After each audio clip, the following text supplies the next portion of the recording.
Yes, and good morning, everyone, and good morning, Tommy, and welcome to another episode of Boots, Bovril, and Bother. It's starting to trip off the tongue now, quite nicely. So I hope people who are listening will also be able to pronounce it easily. So in today's episode, we're going to focus on the voices of our youth, either on radio or on television, which was the only two media, I think, at the time.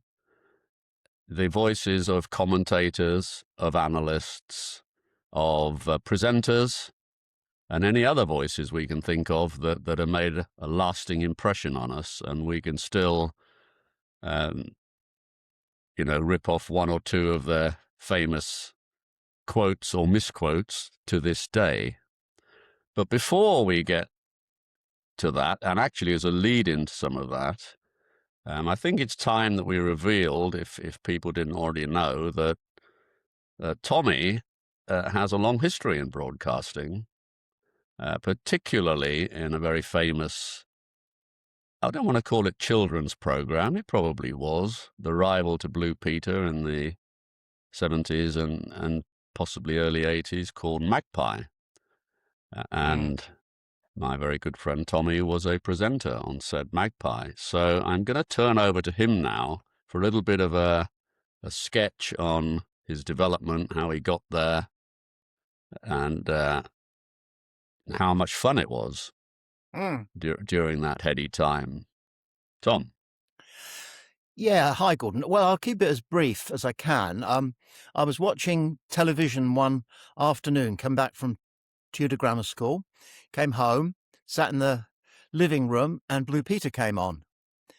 And my mum brought me my tea on my lap. And as she did so, she looked up at the television, and John Noakes, the legendary Blue Peter presenter, was yakking away. And all my mum did was she just said, "You'd be good at that." And, sometimes in life, you a little clue is all you need. So I started watching what they were doing and how they did it, analysing it to see if I maybe had what it took. And I figured that you needed to be a part teacher, a part entertainer, and a part journalist. So when I left school, my mum persuaded me to train as a teacher because she's a teacher. And so I got that qualification.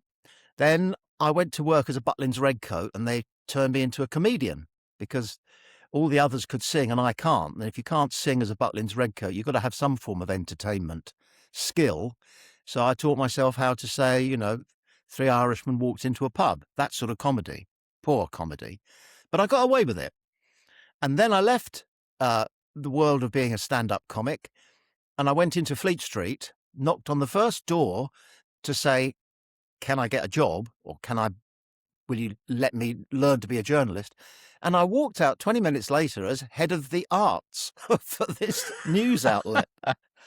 I know So you were a very good actor at school, as I recall. I enjoyed showing off. Yeah. I enjoyed showing off.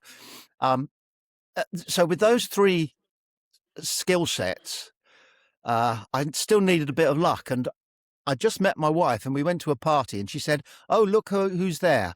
Over there, somebody I was at school with." And she came back 20 minutes later, and I said, "How is she?"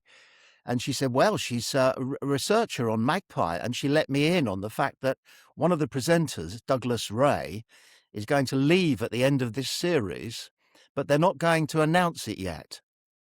So that night I got home and I typed a letter of application to the producer, Tim Jones.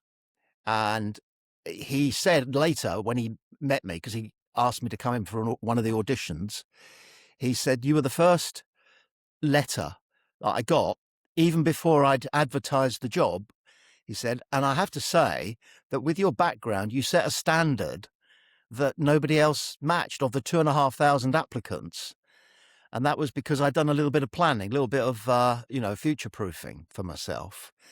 And I had the most blissful 3 years in presenting Magpie. It was as much fun as it looked. You only worked 2 days a week, and you got to do things like jump out of aeroplanes. And can you remember which 3 years it was? 77 to 80. 77 to 80. Yes, because I was still lurking around at university because I spent 8 years there in the 70s. And I used to say things like, well, I know this guy who's on, and nobody believed me.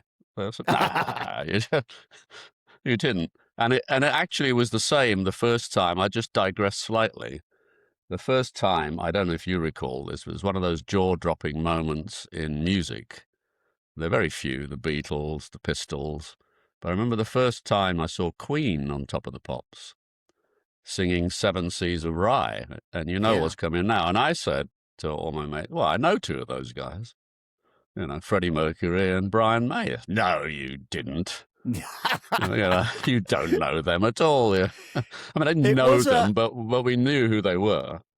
It was a very productive quadrant of Feltham, that Brainton Avenue, stroke Hounslow Road. And funnily enough, and we're digressing a little bit, but so what? Yeah. My son, Harry, my middle son, now works in the golf industry, leisure industry, and he's now the manager of 5 businesses. And one of them is come out of your old house in Feltham, turn left, yes. Turn right at the Crown and Sceptre. Hounslow Heath. He goes past your old house every single morning. He goes to work from the South Coast. Poor bloke. I know, and I was tracking him this morning on one of those tracking devices. We were walking the dog, my wife and I said, I'm sorry, I'm not going to be able to have a conversation. I'm just immersed in the fact that Harry's driving past number 1 Brainton Avenue and whatever number you were, Hounslow 37B. Road. 37B. Yes. So, anyway. And Freddie Mercury lived in Gladstone Avenue, which was come out of your house, turn right, first right, second on the left. Yeah. And Brian May was even Brian May lived even closer to you. Come out of your house, turn left, first right, and there he is. The drive. But they never met each other, even then whilst they were neighbours. But that's what they're saying. That's what they're saying. That's what the film says. Yes. But I digress. My first job in radio wasn't a job. I was a volunteer at Radio Brighton, and they used to sit me in one of the upstairs attic offices, which was also home to their sports reporter, who was a man called Peter Brackley, who students of football commentary will remember. He was a good commentator. He left the BBC and became, I think, an ITV front runner. But he was in the job because the previous occupant of that desk had been Des Lynam, who'd walked into the building and said, hello, I'm an insurance salesman, but I'd really like to be a sports broadcaster. And it went like this. They tried him out and he was so good that they recommended him to Broadcasting House, and he was gone. So I never met Des then. I've met him plenty of times since. Wonderful man. In fact, I spent almost a whole party once at the house of a woman called Isla Sinclair, in bed with Des Lynam. Oh, God. Let's not go there. Because what it was Steve Ovett and Sebastian Coe were having one of their head-to-heads in Austria, in Vienna, I think. And I desperately wanted to watch this, and so did Des. So I went across and I said to Des, do you reckon we could ask them to turn the telly on for this? And he said, no. He said, Isla would be sorely offended. So I said, let me see what I can wangle. So I went up to Isla Sinclair and said, you don't happen to have a television somewhere else in the house? And she said, oh, yes, I've got one in my bedroom. So I said to Des, come on upstairs, you and me. But don't let anybody see us going upstairs. And there was no furniture in the bedroom. So we sat on Isla Sinclair's bed, the two of us, and watched the athletics meeting. And as I said, he really is a smashing man. And he was so good at his job, wasn't he, Des Lynam? He wasn't a commentator. Fabulous. He was an anchor. An anchor. One last digression. You mentioned Sebastian Coe there. When I lived in Hampton in my 20s and 30s, he lived just round the corner, and he used to go running, training, and the speed he moved at was unbelievable. You see joggers and runners on the pavement, and you think, well, I could do that. But then I was jogging. It was just gliding. I was jogging along the cycle path in Richmond Park some time ago, and I was pretty fit at the time, and I like to outrun everybody I had a miniature little, race with. And I'm jogging along fairly sort of good cruising speed, and I can hear somebody coming up behind me. So I thought, you're not overtaking me, mate. So I sped up, and he still kept coming. I could hear him. And so I went out top speed, okay, as in 100-meter dash speed, and this thing just glided past me. And of course it was Co. And he wasn't even in second gear. No. So, quick. Very anyway, quick. So let's return. Des Lynam was, I think, World of Sport, right? Is that what he anchored, or did he not? He was BBC Grandstand. BBC Grandstand. So going back to the originals, or maybe not the originals, but I think they were. I think on Grandstand we used to have David Coleman, and on World of Sport it was Dickie Davies. Dickie Davies. The very urbane Dickie Davies, who sort of had this fancy greyish stripe in his hair, didn't he? He did. Was that natural, do you think? I or did he have know. It bleached? I don't know. But he was, they were both terrific anchors. And of course, Coleman was famously a very good commentator as well. Whereas I don't think Dickie Davies ever strayed into commentating. No, he never left the desk. He was in the studio, period. That was him. Yeah. He was an anchor. And I think he was there for a long time. I think he knew his sport, his football and everything.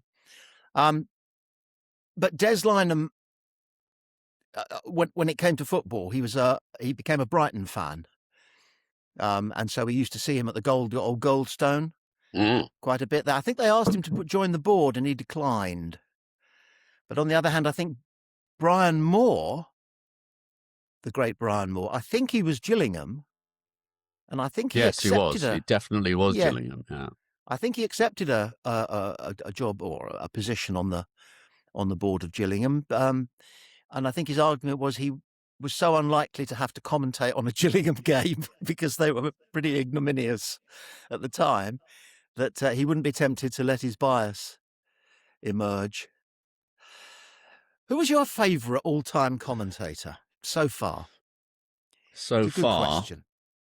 I mean, there are so many, but I would guess my favourite for all sorts of reasons is John Motson.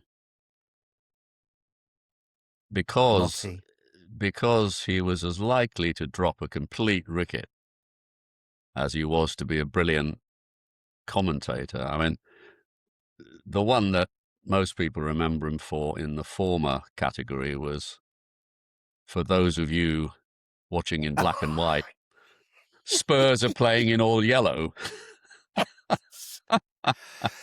There was something endearing about his schoolboyness, wasn't there? Yes. And but I mean, apparently his preparation for games was legendary. He would, he would have it all sorted, but he would still make silly mistakes, which is great. Yes, I suspect that his colleagues used to pull his leg without him realising. If it was blowing a gale and snowing, they would ask him to do his piece into Football Focus from the halfway line. There was a famous one, not just from the halfway line, but up on a gantry, swaying around in the wind and the snow. And John was there with the famed sheepskin coat on. The Motty. Giving it. They called it the Motty. Giving it his all. But yeah. So, but I think we should come back to. Well, what about you? Who was your favourite? Well, my favourite was whoever was the doyen at any time in my last 40, 50 years of following football earnestly. So, first of all, it was Kenneth Wolstenholme, of course, because that's pretty much all we had, apart from Hugh Johns, who did a good job for ITV on the other side. But it only felt like an occasion, if a cup final or a World Cup, if you were watching on the BBC. Yeah. So that was why I chose the BBC. Well, it of course, just felt more. poor old Hugh was the commentator for the World Cup final on ITV, Mm, and nobody remembers anything about what no, he said. I mean, I still don't no. know how he described the Hurst's goal, but I'm not going to say what Wolstenholme said, but everybody knows the most famous Yeah. quote in broadcasting history for football Mm. is Kenneth. Never Ken. Kenneth. Kenneth. Yeah. Yes, RAF, wasn't he? Was he? I Oh, believe. right. Okay. And I used to admire Barry Davies, but it never quite felt like the occasion that Kenneth Wolstenholme brought to the match. And I do remember Davies commentating on that notorious Diego Maradona game where he handballed a goal. Yeah. And then he ran the length of the pitch with the ball, with Peter Reid trying to Unbelievable. keep up with him, couldn't get goal side of him, couldn't keep up. And he didn't have a ball to dribble. And it went in. And Barry Davies, I think, brilliantly said, "You've got to say, that's brilliant."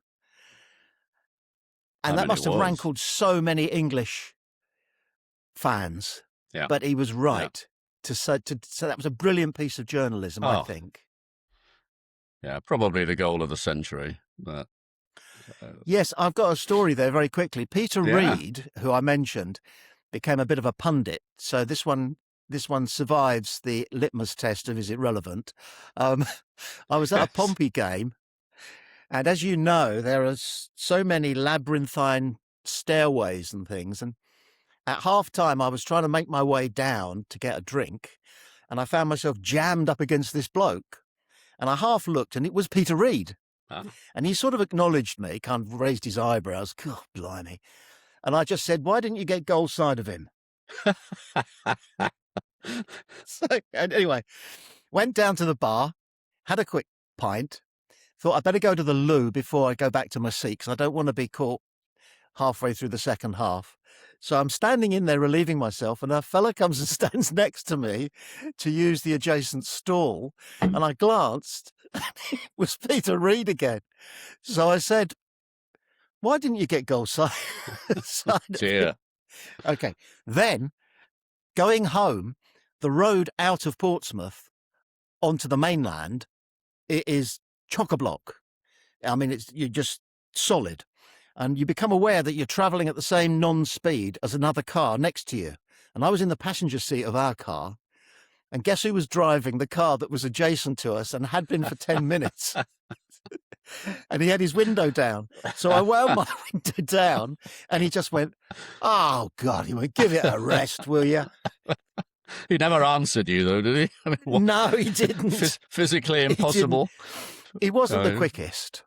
But he was a good defensive midfielder, wasn't he? He was a good midfielder. Yeah. I mean, he was part of that great Everton, not the first great Everton midfield, but the second one with. Some players go on to be very good pundits. I'm particularly thinking of Alan Hansen, who I thought was insightful and authoritative. But even he could put his foot in it. Well, of course, you'll never win anything with kids. You'll never win anything with kids. Manchester United proved him wrong. Yeah, proved him wrong.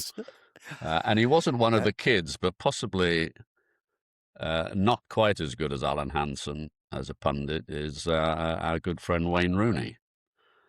Who he's getting there, isn't he? Is he? Oh, right. I think so. I think he's getting there. We'll probably find out during the World Cup, but yeah, I'm not sure. I'm not sure. I'm just wondering if nowadays there's more onus on them to be funny than insightful and tell us things we didn't know about the game.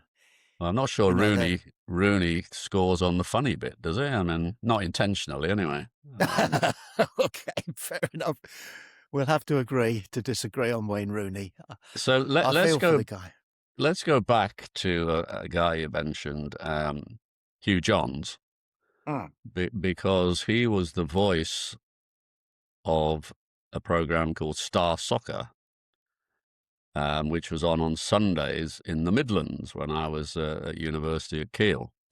Yes. And we used to, this goes to show what it was like. At Keele in those days, there were only 2 televisions in the Students' Union, both television lounges. And so everybody had to go to the Students' Union if they wanted to watch television. And it was always packed on Thursday nights for Monty Python, Thursday and or Friday for Top of the Pops, whenever it moved around. Strangely less so for Match of the Day. I think on a Saturday evening at university, too many people were concerned with having a beer and pursuing members of the opposite sex, etc. Or maybe not the opposite sex, I don't know. But in perfectly modern time. But on Sunday afternoons, and it was on at about 3 o'clock, most students had surfaced by then, and the room was all, you had to get there about 1 if you wanted a front couple of rows. And Hugh Johns took us through Midlands football. And he was a terrific commentator and presenter, I thought. Terrific. Did a great job. Yes, I looked him up, and apparently when ITV went into football, he was nominated to be the front of ITV football by Lou Grade himself, which surprised me because I would have thought Lou Grade would have known nothing, or not even next to nothing, about football, and yet he picked a winner there. He was good at that. He did. And his compatriot, who you did mention, who possibly edges Kenneth Wolstenholme, I don't know, is Brian Moore. Oh, yeah. Of course, the big match was, I always felt sorry for ITV because they are sort of 18 hours behind the BBC. But in those days, it didn't matter. Nobody else could have watched the whatever games they were showing anyway. So I go back to when there was, and I think you probably do as well, to when there was no ITV football on a Sunday. Correct. And so if you played for a junior football team, which I did, that kicked off 10 o'clock on a Sunday morning, you'd get home and you'd have your roast dinner, and then there'd be nothing. Nothing until physics homework. No. Nothing until the Saint at 6 o'clock. Correct. But Simon what it meant Templar was Roger Moore. Yes. What it meant was do that little look at the halo. What it meant was if you liked your football, you could play for your school team on a Saturday morning, go and watch the team you supported Saturday afternoon, come home and watch Match of the Day, play for your junior football club on a Sunday morning, go home, have your roast dinner, and sit and watch more football. So when it came on, yes, when it arrived, and it meant that you weren't deprived of the oxygen of football for more than about half an hour here and half an hour there throughout your weekend. And the other thing that the big match in particular did, I think the BBC did it now and again, but they would have games from the second division, occasionally from the third and fourth division. They wouldn't always, and it sometimes that second division match was the main match. Not very rare, but so they kind of spread it around a bit. And if people want to know what I'm talking about, there's a great program now called The Big Match Revisited, which I believe is on Saturday mornings, I think, or maybe every morning, I don't know. You probably find it on some TV station somewhere at any time of day or night. But, that will be what it was like. They tend to focus on the 80s, maybe because they saved them and they don't have much from the 70s and 60s. But even the 80s was very different football-wise. And this is what I want to ask you. Because in those days, Moore and Wolstenholme were the master of not saying very much. They didn't say very much.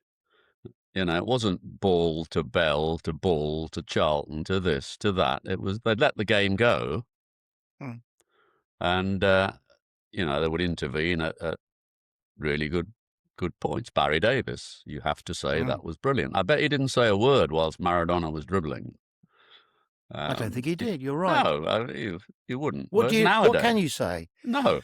And yet, whereas modern nowadays, commentators, Well, it's not just the commentators. They have to have an analyst Yes. And I think the analyst has to justify him or herself by babbling. Yeah. They and one of the worst, I mean, it might be brilliantly insightful, but Martin Keown drives me nuts because he Right. always asks the commentator a question. That was a great ball, wasn't it?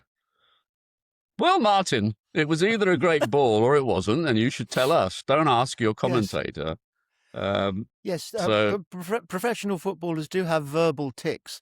It used to amuse me that throughout his career when interviewed, Bobby Moore would always begin the answer by saying, "Well, as I say," and he hadn't said anything yet. Hasn't said anything. So the commentator the reporter might say to him, a good win 2-0 there for West Ham, Bobby. Well, as I say, and it was completely redundant. It was a tick. Even worse is when somebody says, "Well, as you said," and they haven't said anything. As you said, that was a great performance. Yes. Well, I was just asking you what it was. So I did some baseball commentary for Channel 5, fantastic. I think it was. And my co-commentator was a baseball expert. And if I asked him a question, he would always begin his answer by saying, "Well, we talked about it." And I don't remember us talking about it. Never did. It was a tick again. Yeah. I wanted to say to him, if you say that, it suggests that we haven't got much to talk about. Yeah. Because every time I ask you a question, you say, "Well, we talked about it." I think he thought it was making him sound as though he'd covered all the bases. Oh, very good. Baseball. Yeah, covered all the bases. Yeah. Good. Yes. So yes. I reckon you and I are probably the people in this country, British people in this country, with most knowledge about baseball, because I love the sport, and I learned it when I was working on a pier, running the Ferris wheel or the octopus in Atlantic City in New Jersey in 1974. Wow. And my two fellow operators, one especially, Dave Brunetti. Dave, if you're out there and listening, get in touch.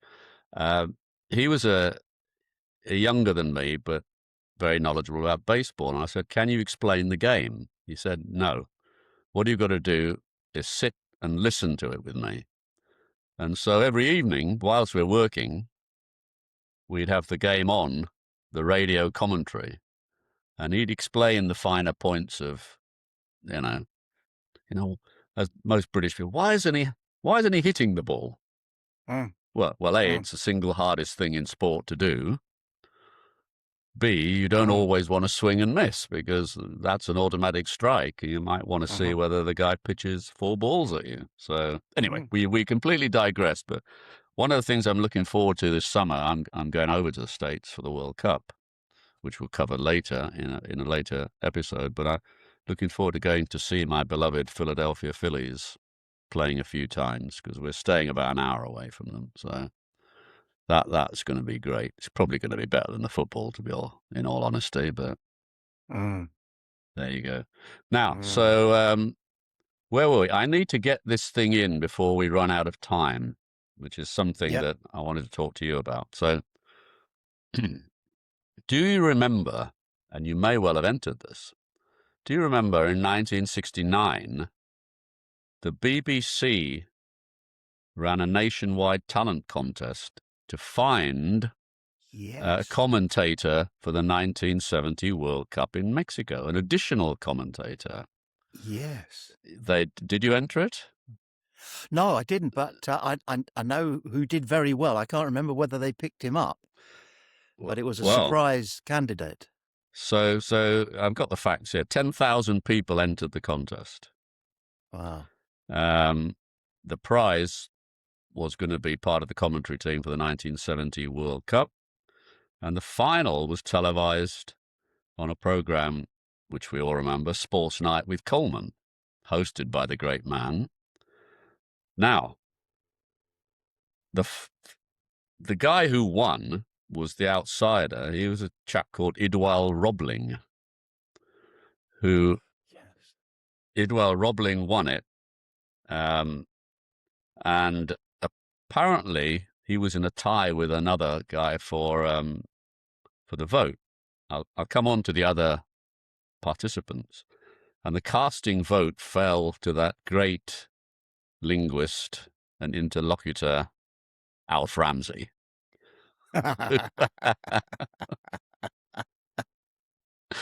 who said that he was impressed with Roebling's style and voice. So remind me to come back to the other finalists, especially the one he was in a tie with, and why Ramsey picked him. So Roebling turned out to have never played professional football, but he was a former Welsh amateur football international and a member of the Great Britain squad for the 52 Olympics. So he knew his stuff, I think, about football. And basically, he did go to Mexico. Rather sadly, it says he commentated on a number of games, but then never shown in England. I don't know what happened, but he did go on to join Match of the Day. He used to come on occasionally, and he was BBC Wales's principal football rugby commentator. Had a long career, 25 years of a career, very successful. So the other finalists, you're going to love this. You're going to love the other finalists. Ed Stewpot Stewart.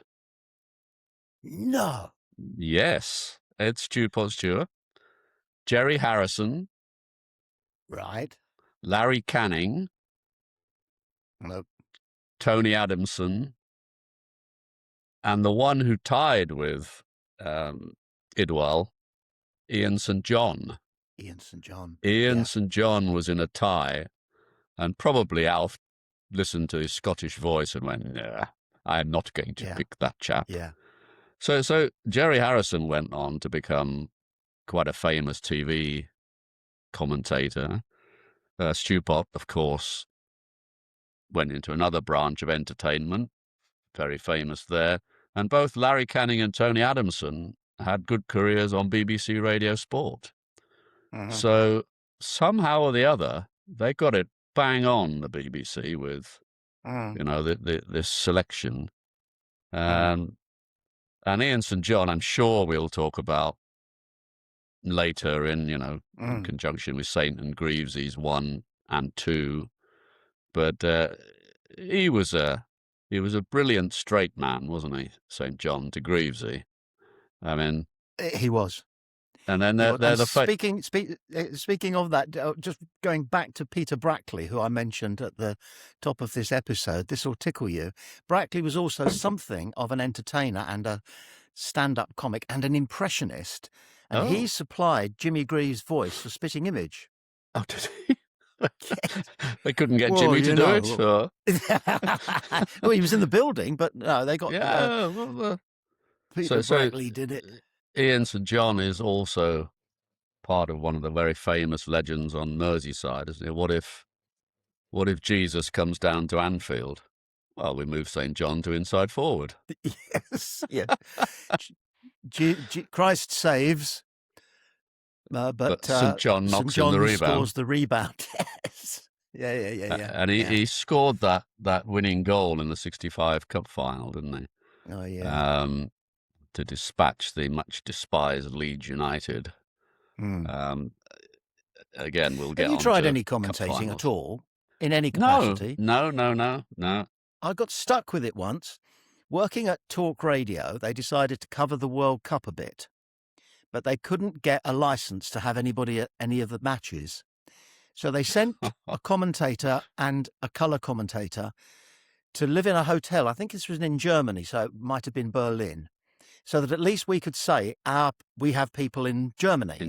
Even though we didn't have anybody at the match. And they would then commentate on the game using the hotel television. And an ISDN line, it's called, which gives you studio quality. Anyway. Oh, right. Okay. So I'm in the studio as emergency fallback in case it goes down. And I've got Alan Mullery with me. And Mullers didn't really want me there. He recognised that he thought he could do the job himself. And so he sort of cold-shouldered me a little bit because I was there to wet nurse him in case he found himself high and dry. But the line went down, and we were in the middle of something like Bulgaria versus Norway. And the producer said to me, "You've got it on in the studio, haven't you?" I said, "Yeah, I can see the game." He said, "Well, can you do the commentary?" And I had no team sheet or anything. So I started, I said, "Okay, we've got a problem with the signal coming from the stadium." It wasn't the stadium, it was a hotel in a bed and breakfast in Berlin. So I picked up and I could recognise a couple of the players. Who was that Bulgarian that everybody knows? Stoichkov? Stoichkov, Balakov. Yeah. Always exactly, too close for comfort. No, amusing one. Yeah, Stoichkov. So I started making names up. I would say, Svensson, inside to Eriksson. He's looking for Gustafsson on the right. Oh, safe. And there's a tremendous tackle by the Bulgarian left back. And I only had to keep it up for 5 or 10 minutes. Mullery was killing himself laughing because I was making such a pig's ear of it. And it just left me in greater awe of those who do commentate on football matches, because you've got to know what each of those players look like, because they aren't always standing with their back to you, so you can read the number off your programme. They may not have had, a number off the programme, yes. They wouldn't have had names. Now, listen, we've got to finish off in a bit, but I've got 2 things, one of which you've just mentioned. I've got to tell the story of the great Stoichkov. In the 1994 World Cup, if you remember, Bulgaria outperformed, famously beat Germany in the quarterfinal with the said Balakov scoring and Stoichkov. And then they had to play Italy in New York. And they lost. And then both teams had to trek from New York to Pasadena, which is on the West Coast, just outside Los Angeles. Italy, joyously, because they're in the World Cup final. Bulgaria, less joyously, because they're in that irrelevant match, 3rd and 4th place. And they were going to be playing Sweden, for I'm sure Svensson was playing for Sweden. But they had to play Sweden in this 3rd and 4th place match. And I remember being in downtown Pasadena the night before this match. And so were all the Bulgarian team, including Stoichkov, completely out of their minds on booze. Didn't care. Game starts in the morning, brilliantly timed at something like 11 o'clock or midday. Bulgaria 3-0 down within 10 minutes. It just completely. And they went on to lose. But that's a great memory of Stoichkov that I've got. And the last thing I want to say is that whilst we've been focusing on the football voices of the past, I think there are 3 or 4 other sport voices we should give a shout out to. And the top of that list is, I say, that was a peach of a volley. Dan Maskell with Wimbledon. He was,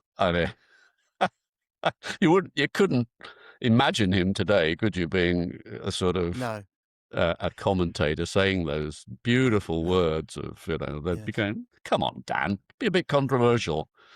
Yes, it was absolutely straight as a die. Yeah. So another one, Harry Carpenter. Harry for boxing, especially. Probably Speedway and lots of other things. But Harry famously with Frank. You all right, Harry? Muhammad Ali loved him, didn't he? He loved him. He did. I think it's one of my earliest memories of that fight with Henry Cooper, and listening on the radio as I think Harry was fairly restrained when he said something. And he's knocked him down. He's knocked Cassius Clay. Again. Cassius Clay. He's knocked Cassius Clay down. The world champion is down. Now, of course, the world champion got up and destroyed Cooper, but that's another story. So, well, Dundee. Yes. His manager, Angelo Dundee. Pulled out a razor because it was more or less the bell went with Clay still wobbly, and Dundee apparently cut his gloves, so they had to wait, and they sent back for a new pair of gloves to the dressing room, so that the Clay had enough time to recover from Henry's hammer. It wasn't it? Yeah, and people think that goalkeepers falling down on the pitch to waste time is a new tactic. No. This happened. And that was, speaking of goalkeepers and football, that fight was held at Highbury. Was it? Yes, yeah. I think one of the first open air big fights. Anyway, the last couple I've got to mention, much missed, Brian Johnston and John Arlott. You can probably do a great Arlott. I mean, I can't, but everyone can. No, I remember. And there goes Ken Higgs running away to bowl like a small boy caught scumping. That's one of my favourite John Arlotts. It was perfect. Yeah. The other one was, I think we've got a freaker. Yes. Everyone, he wasn't quite up to date with, the terminology. A freaker. No. And Brian Legend Johnston. has it that he... Brian Johnston. We must get on to leg over. Yeah, no, I was just going to say, John Arlott, I want to believe, and I do, used to turn up every morning for the test match, get there about 10:30, and he had a briefcase. And the briefcase was a wine-carrying briefcase. So you would open it up, and there were two foam shapes that you could place a bottle of wine in, and a bottle of wine in the other one, and one glass. Of course. And throughout his day of commentating, for like 20 minutes on and 45 minutes off sort of thing, he'd get through a litre of Beaujolais. Brilliant. It didn't affect him at all. But Brian Johnson, of course, was just so funny, properly funny, wasn't he? Yeah. Well, I mean, I don't know whether he said things deliberately, like the bowler's holding the batsman's willy. That was one of his... Bishan Bedi was bowling for India. Remember Bishan Bedi? Oh, yes. And Johnson was at the back. He wasn't on mic. But Bedi sent one down the leg side, and the Indian wicketkeeper, I might have been Farooq Engineer. Farooq, probably. Missed it. All right, and it's running away. You suddenly heard this scrambling, and Brian Johnson he just went, excuse me, he said, I've been waiting for this my lifetime. I can't resist it. Bedi buys. And let's finish with the famous one you alluded to. He couldn't quite get his leg over. Yes. I think that was Botham, wasn't it? He couldn't get his leg over. Stop it, Agus, stop it. Anyway, on that point, Tommy, I think we've rambled on actually for 43 minutes, which is, past our self-allotted time. But I mean, I've enjoyed it hugely. And we'll see you next time.